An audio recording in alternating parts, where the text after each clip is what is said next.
Kadalasan sa mga bintana, nagkakaroon po tayo ng leak lalo-lalo na dito sa bandang baba. Bandang baba rito.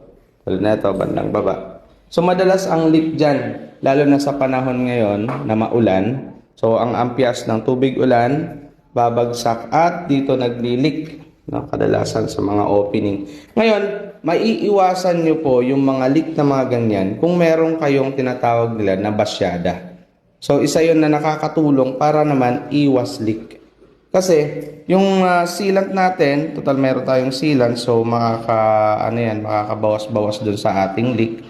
Maliban dito sa ating sealant, kung sakaling masira na yung sealant, at least hindi agad nagkakaroon ng leak, ano? Kung meron kayong basyada. So, ang ibig sabihin po ng basyada, yan po ay parang nakaangat. Hindi magkapantay, katulad po itong labas na to ng ating bintana, hindi magkapantay dito at saka rito. So, ito banda, nakaangat.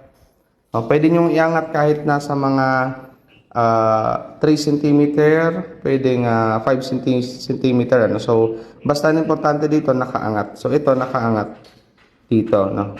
So, hindi sila magkapantay. Yun po ang tinatawag nila pinaka-basyada. Katulad po nito. Ano? Yan. Yan, kung mapapansin ninyo, yan, nakaangat. Yung taas ito na part, ano? Nakaangat po siya. So, yan po yung basyada.